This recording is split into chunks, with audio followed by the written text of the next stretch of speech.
हरे कृष्णा। आज हम गुरुओं की कृपा से श्री रामायण शुरू कर रहे हैं। सबसे पहले हम श्री राम स्तुति करेंगे। श्री रामचंद्र कृपालु भज मन हरन भव भय दारुणम नव कंज लोचन कंज मुख कर कंज पद कंजारुणम। श्री राम जय राम। कंदर्प अगणित अमित छवि नव नील नीरद सुंदरम पट पीत मानहु तड़ित रुचि शुचि नौमि जनक सुतावरम। श्री राम जय राम। भजु दीन बंधु दिनेश दानव दैत्य वंश निकंदनम रघुनंद आनंद कांद कौशल चंद्र दशरथ नंदनम। श्री राम जय राम। सिर मुकुट कुंडल तिलक चारु उदार अंग विभूषणम आजानुभुज शर चाप धर संग्राम जित खरदूषणम।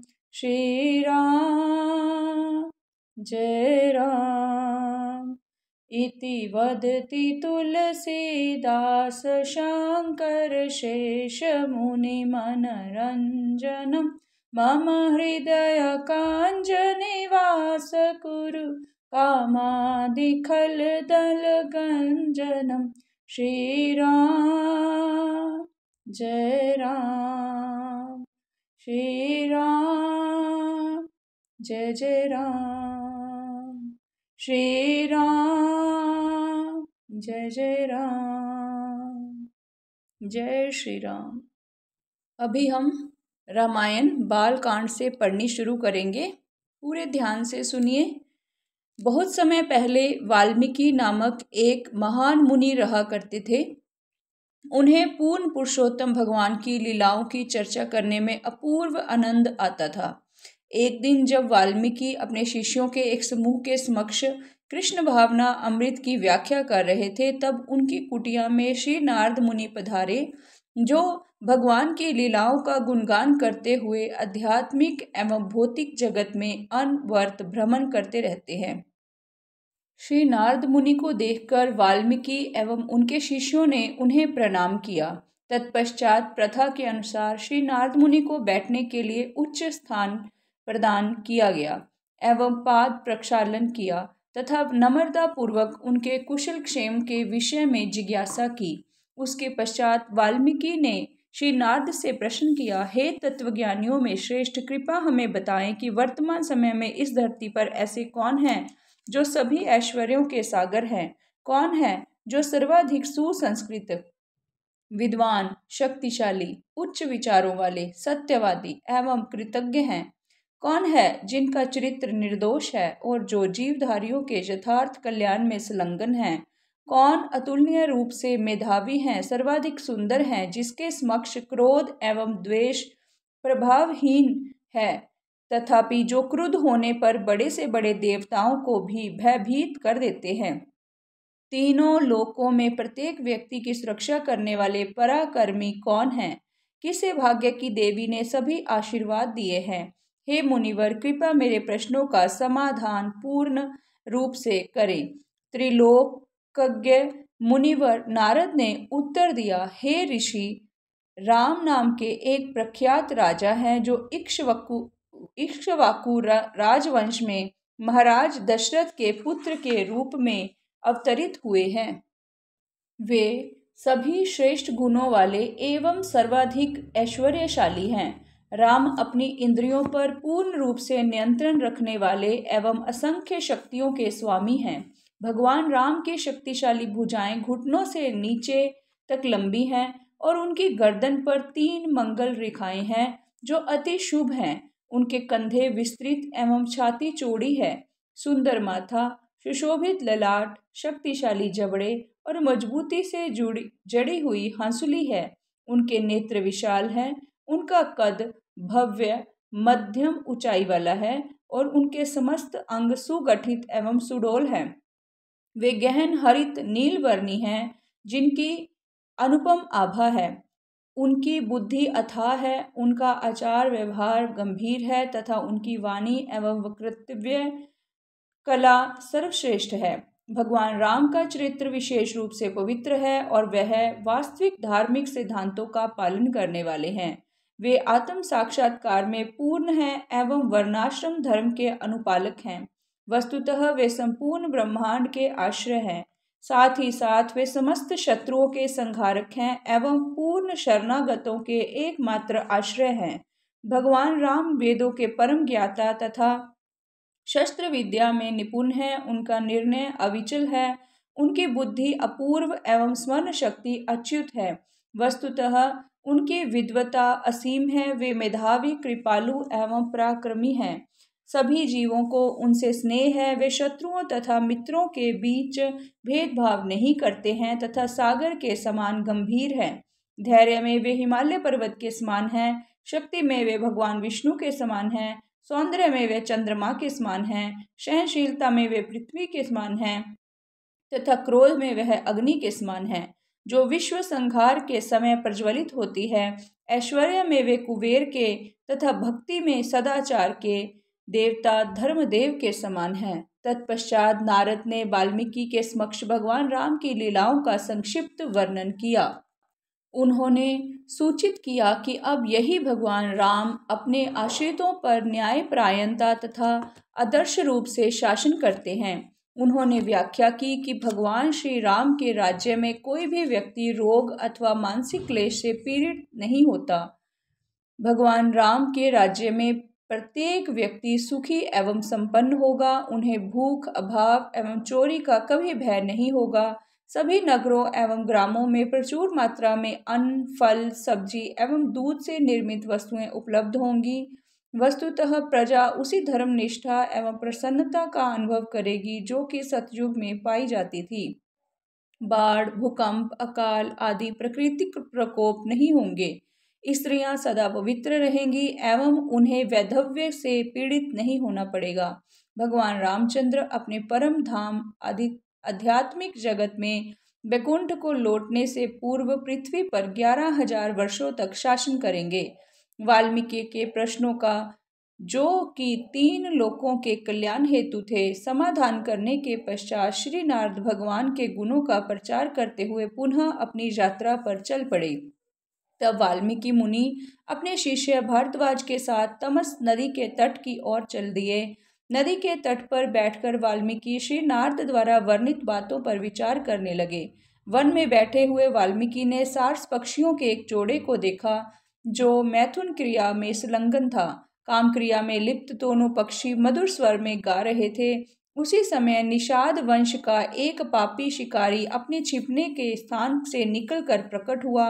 उसने एक ऐसा बाण चलाया जिसने नर पक्षी के शरीर को भेद दिया। पक्षी पीड़ा से चीखते हुए धरती पर गिर पड़ा। अपने पति को रक्त रंचित पीड़ा से शरीर को ऐंठते हुए तथा धराशायी देखकर मादा पक्षी अकस्मात चरम इंद्रिय सुख से वेदना की गहरी खाई में गिर गई। इससे उत्पन्न नैराश्य तथा भय के कारण वह करुण क्रंदन करने लगी। जब वाल्मीकि ने यह दुखद दृश्य देखा, तब उनके हृदय में दया का भाव उमड़ पड़ा। निषाद के इस हिंसक कृत्य को अत्यंत पाप पूर्ण जानकर वाल्मीकि ने क्रोध में आकर शिकारी को शाप देकर कहा, अरे पक्षियों के हत्यारे, अपनी मादा की यौन तुष्टि में संलग्न निर्दोष जीव की निर्मम हत्या करने के दंड स्वरूप तुम्हें अनंत काल तक मानसिक शांति प्राप्त नहीं होगी। जैसे ही वाल्मीकि ने यह शाप दिया, उन्हें अपने अनियंत्रित क्रोध के वशीभूत हो जाने पर लज्जा का अनुभव हुआ।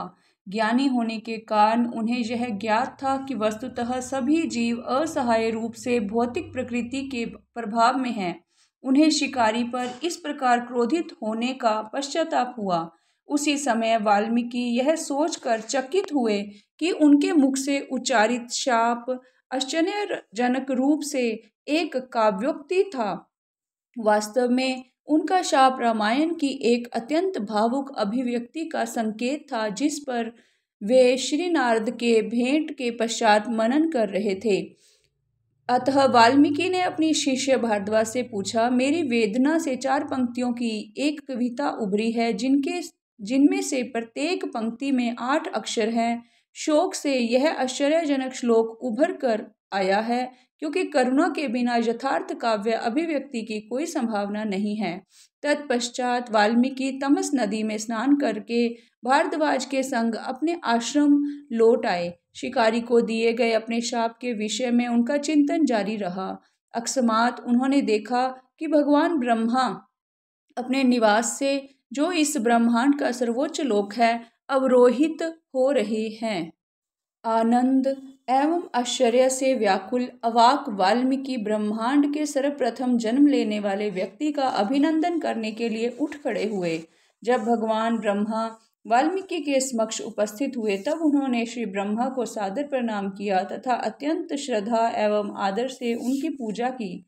इसके पश्चात भगवान ब्रह्मा ने, जो समस्त जीवों के पूर्वज हैं और जो सभी के हृदय को समझने वाले हैं, कहा, हे भाग्यवान मुनि, कृपया यह विचार कर शोक न करें कि आपने शिकारी को शाप देकर अनुचित कार्य किया है। वास्तव में जो शब्द आपने क्रोध में आकर उच्चारित किए वे मेरे थे। एक महान कार्य को संपन्न करने हेतु प्रेरणा प्रदान करने के उद्देश्य से वे शब्द आपके मुख से उच्चारित करवाए गए थे।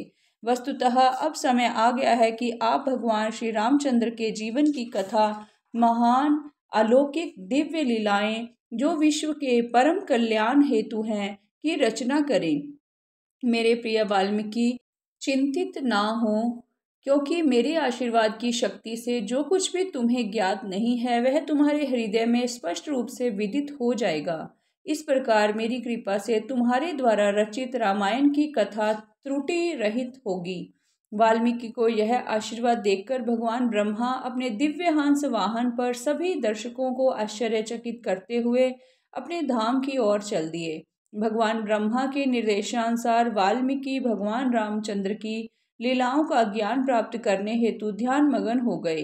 ध्यान मगन वाल्मीकि ने भगवान राम के अवतारों की घटना को अपने हृदय में स्पष्टतः देखा। तत्पश्चात वाल्मीकि ने 24,000 श्लोकों में रामायण की रचना की। इस महाकाव्य को पूर्ण करने के पश्चात वे सोचने लगे कि इस काव्य की शिक्षा किसे दी जाए, जो इसे कंठस्थ कर विश्व भर में इसका प्रचार करे।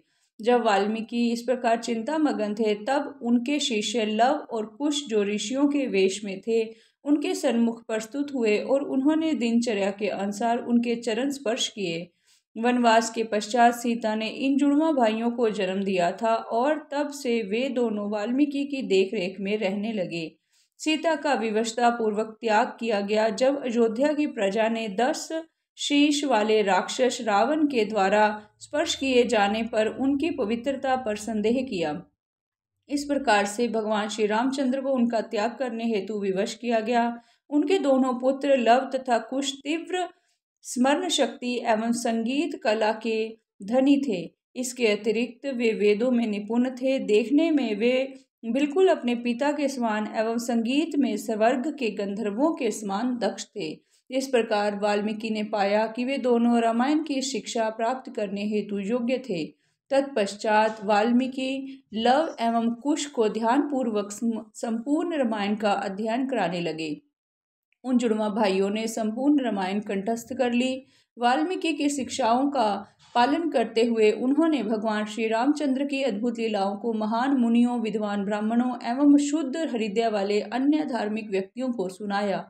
ब्राह्मणों ने लव कुश की प्रशंसा की और उन्हें बहुमूल्य उपहारों से पुरस्कृत किया। उस दिन से लव और कुश विश्व भर में भ्रमण करने लगे और महाकाव्य रामायण की कथा सुनाने लगे। इस प्रकार से भ्रमण करते हुए वे अंत में अयोध्या पहुंचे। वहां भगवान श्री रामचंद्र ने उन दोनों बालकों को नगर में ऋषियों के वेशभूषा में घूमते हुए देखा।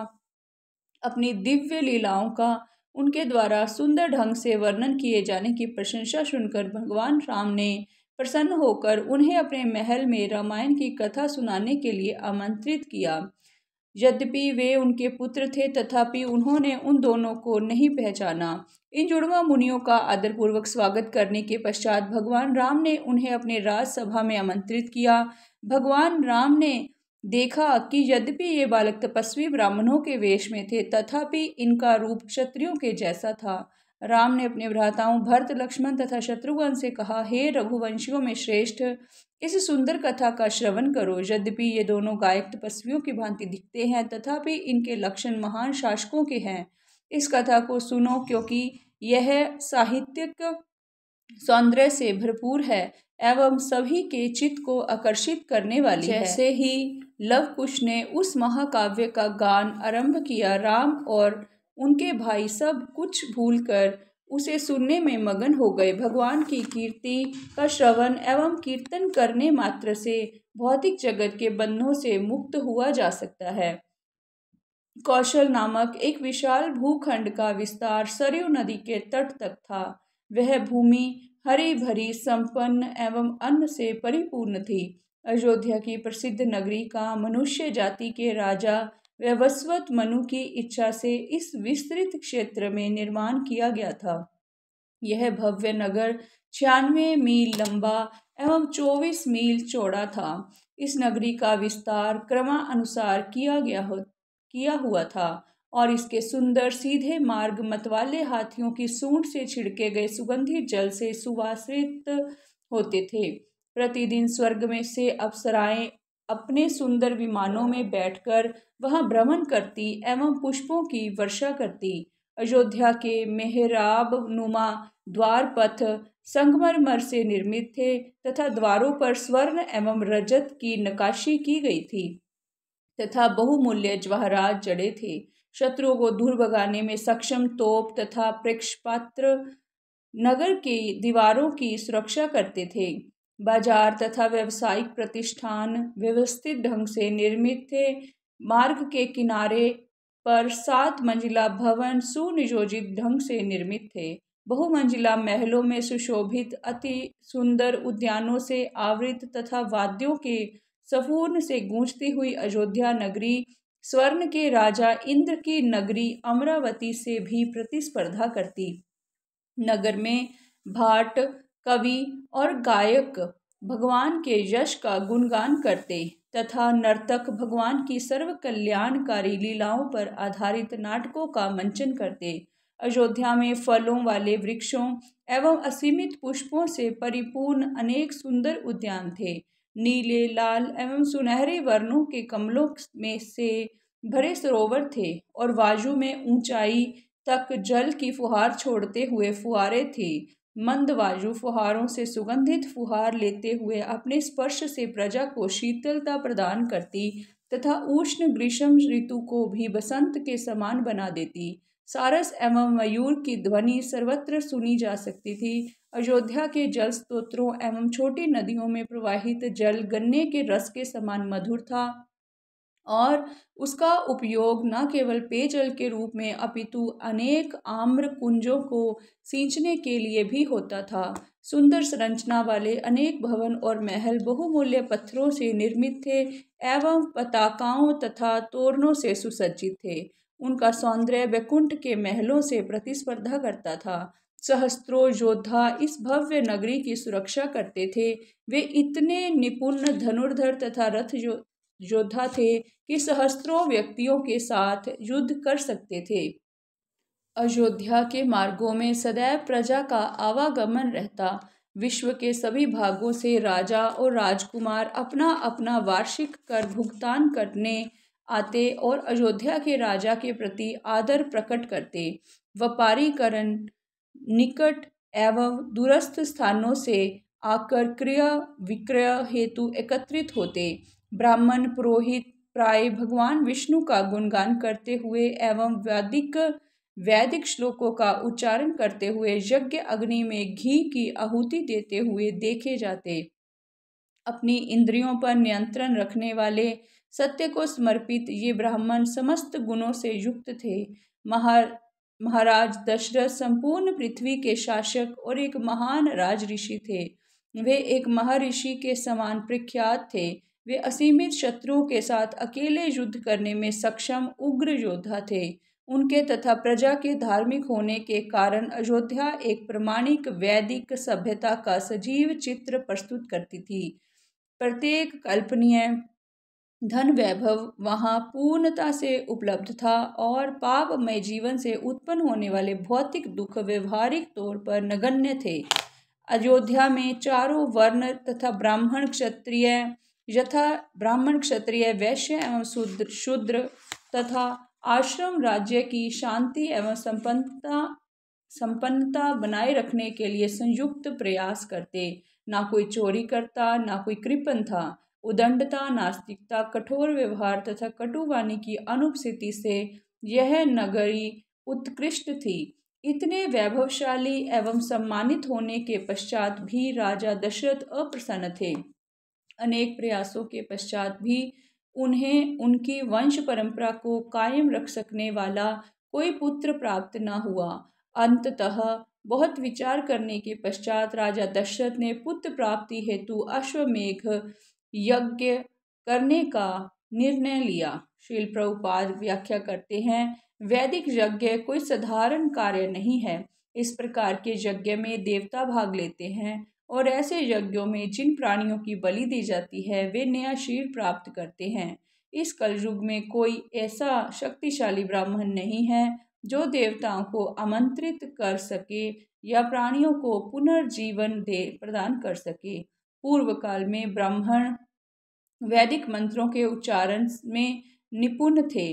वे मंत्रों की शक्ति प्रदर्शित कर सकते थे, किंतु इस युग में चूंकि वैसे ब्राह्मण नहीं हैं, अतः ऐसे यज्ञ निषिद्ध हैं। ऐसा विचार करके उन्होंने अपने मुख्य मंत्री सुमंत्र को अपने कुल के पुरोहितों को बुलवाने की आज्ञा दी। जब वशिष्ठ एवं वामदेव मुनि सहित ब्राह्मण वहां पहुंचे, तब महाराज दशरथ ने उन्हें संबोधित करते हुए कहा, हे द्विज श्रेष्ठ, अनेक वर्षों से मेरे पुत्र प्राप्ति की मनोकामना है, परंतु मेरे सभी प्रयास निष्फल रहे हैं।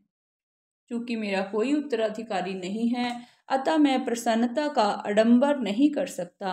वस्तुतः मेरा जीवन व्यर्थ एवं दुखद प्रतीत होता है। बहुत सोच विचार कर तथा आपकी अनुमति से मैंने अश्वमेध यज्ञ करवाने का निर्णय लिया है। चूंकि आप सभी शास्त्रों के पूर्ण ज्ञाता हैं, मुझे विश्वास है कि आप सब मुझे उचित मार्गदर्शन दे सकेंगे। महाराज दशरथ के अश्वमेध यज्ञ करवाने के इस प्रस्ताव को सभी पुरोहितों ने एक मत से स्वीकार किया और तब राजा ने अपने मंत्रियों को शीघ्र ही आवश्यक प्रबंध करने की आज्ञा दी। तब सुमंत्र महाराज दशरथ को वह कथा सुनाने के लिए एक और ले गए जो उन्होंने सनत कुमार द्वारा सुनी थी और जिसको उन्होंने मुनियों की सभा में सुनाया था। सुमंत्र ने कहा, प्रिय महाराज, आपको यह कथा रोचक लगेगी क्योंकि इसमें ऐसी भविष्यवाणी की गई है कि आप भविष्य में 4 यशस्वी पुत्रों के पिता होंगे। यह इस प्रकार हुआ कि सनत कुमार ने पहले ही यही कथा पिछले युग के सतयुग में कही थी, अतः उनके द्वारा वर्णित कोई भी घटना अभी तक घटित नहीं हुई है, किंतु सुदूर भविष्य में इसका घटना निश्चित कहा गया है। राजा रोमपाद के किसी अपराध के कारण उनके राज्य में सभी जीवों को भयभीत कर देने वाला एक भयंकर अकाल पड़ा। जब स्थिति असहनीय हो गई, तब महाराज रोमपाद में विद्वान ब्राह्मणों की एक सभा आयोजित की और उनसे अकाल का कारण पूछा। मुझे ज्ञात है कि मेरे ही किसी अपराध के कारण मेरे राज्य में यह भयंकर अकाल पड़ा है। हे द्विज श्रेष्ठो, चूंकि आपका ज्ञान असीम है, कृपा मेरे द्वारा किए गए अपराध का कोई उचित प्रायश्चित बताएं। ब्राह्मणों ने उत्तर दिया, हे राजन, यहाँ मृगी ऋषि नामक एक महान ब्राह्मण मुनि है जो वन में निवास करते हैं। मृगी ऋषि कश्यप के पुत्र हैं और उनके पुत्र का नाम ऋष्यशृंग है। ऋष्यशृंग नाम यह सूचित करता है कि मुनि ने जब जन्म लिया तब उनके ललाट पर मृग सदृश सींग थे। यदि आप इस ऋषि पुत्र को अपने राज्य में लाकर उनसे अपने पुत्री शांत का विवाह करा दें, तब अकाल तुरंत समाप्त हो जाएगा। शांत वास्तव में महाराज दशरथ की पुत्री थी, किंतु राजा के निसंतान मित्र रोमपाद को उनके आग्रह करने पर गोद दे दी गई थी। अकाल समाप्त करने का उपाय जानकर राजा अत्यंत प्रसन्न हुए, किंतु जब उन्होंने पुरोहितों से ऋष्यशृंग को आमंत्रित करने का आग्रह किया, तब उन्होंने उस प्रस्ताव को अस्वीकार कर दिया। ब्राह्मणों ने बताया, हे राजन, हमें भय है कि यदि हम मृगी ऋषि के पुत्र को प्रलोभन से घर से भगा लाने का प्रयास करेंगे तो वे हमें श्राप दे देंगे। ऋष्यशृंग का पालन पोषण उनके पिता ने नितांत एकांत में किया है। उन्होंने किसी दूसरे मानव को कभी नहीं देखा है। चूंकि ऋष्यशृंग ने स्त्री जाति के किसी सदस्य को कभी नहीं देखा है, अतः वह उनके सानिध्य के पूर्ण रूपेण अनभिज्ञ हैं। प्रिय महाराज, चूंकि हम आपका कल्याण चाहते हैं, अतः हमने ऋष्यशृंग को आपके राज्य में लाने का एक उपाय सोचा है। अति सुंदर वेश्याओं को उनके पास भेजकर स्त्री रोचित रीति से उन्हें प्रलोभित किया जाए। हमें विश्वास है कि इस प्रकार से आपका उद्देश्य सरलता से पूर्ण हो जाएगा। महाराज ने उनकी योजना स्वीकार कर ली और फिर युवा एवं अत्यंत सुंदर वेश्याओं को बुला भेजा। इस प्रकार से राजा द्वारा निर्देशित एवं समुचित पारितोषिक पाने का आश्वासन प्राप्त करके वेश्याएं किसी भी कीमत पर युवा ऋषि को लेकर आने का निर्णय करके वन की ओर चली गई। तत्पश्चात वेश्याओं ने मृगी ऋषि के आश्रम के पास अपना शिविर स्थापित किया और उचित समय की प्रतीक्षा करने लगी। एक दिन ऋष्यशृंग अपने घर से भ्रमण करने लगे और वेश्याओं के शिविर में आ पहुंचे।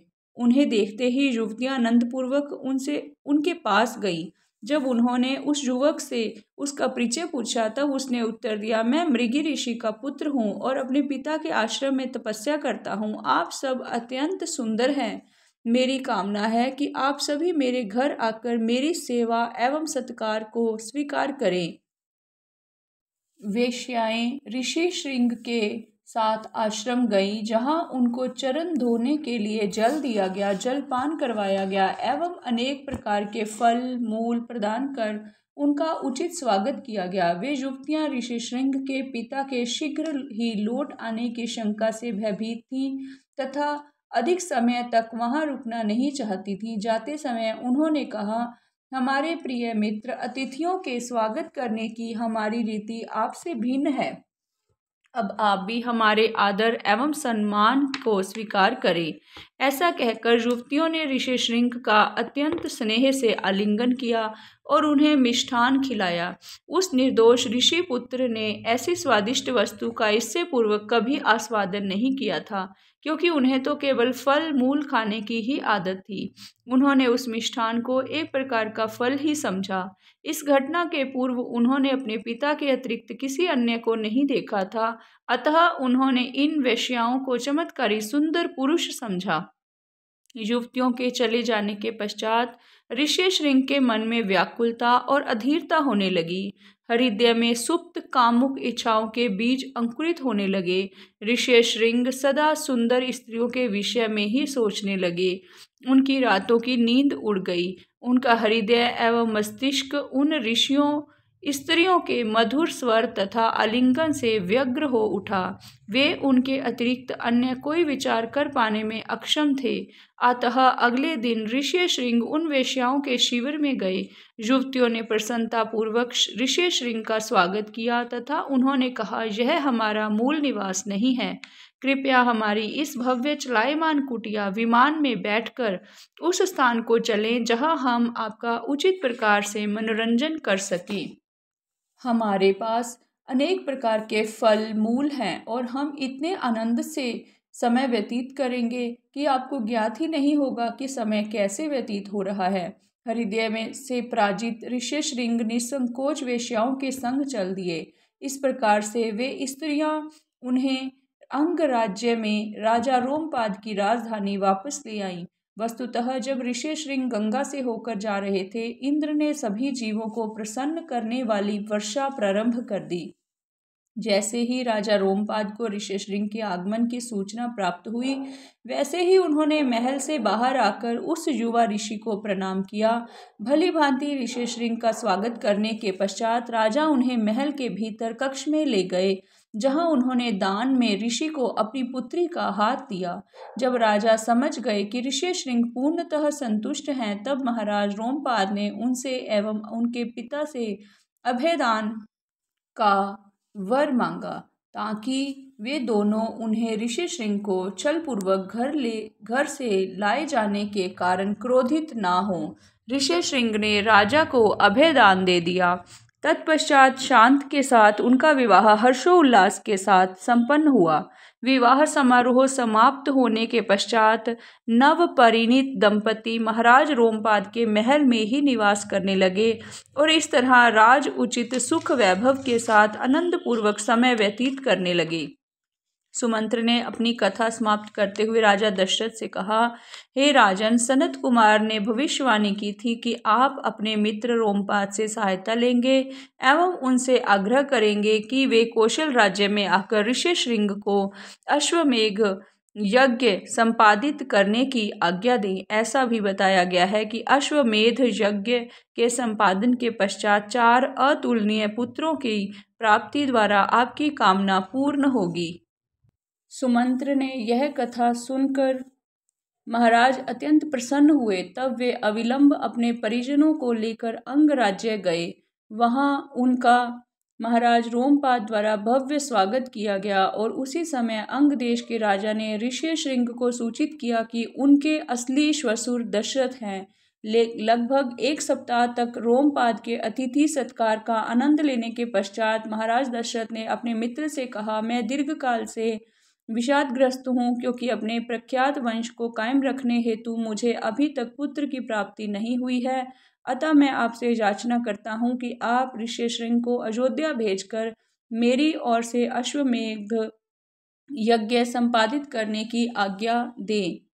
महाराज रोमपाद ने प्रसन्नतापूर्वक यह प्रस्ताव स्वीकार कर लिया और महाराज दशरथ ऋष्यशृंग एवं शांत के संग शीघ्र ही अपनी राजधानी लौट आए। तत्पश्चात वसंत ऋतु के आगमन पर महाराज दशरथ ने ऋष्यशृंग से अश्वमेध यज्ञ संपादन संबंधी निर्देशों के लिए याचना की।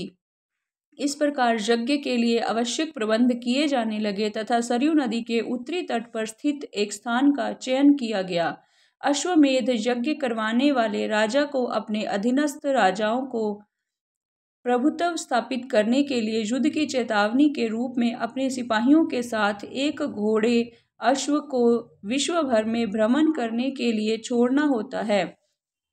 घोड़े के किसी राज्य में पहुंचने पर वहां के राजा को अश्वमेध यज्ञ करवाने वाले राजा के प्रतिनिधि के उपहार देकर अपनी अधीनता स्वीकार करनी पड़ती है, अथवा वह घोड़े को पकड़कर युद्ध कर सकता है। किसी भी राजा को यह छूट थी कि वह या तो मौन रहकर घोड़े को भेजने वाले शासक का प्रभुत्व स्वीकार कर ले अथवा युद्ध के दावे को स्वीकार करके उस विशेष शासक के प्रभुत्व को नकार दे। दावे को स्वीकार करने वाले राजा को अश्वमेध यज्ञ करवाने वाले राजा के व्यक्तियों से युद्ध करके अपना प्रभुत्व स्थापित करने हेतु विजय प्राप्त करनी होती थी।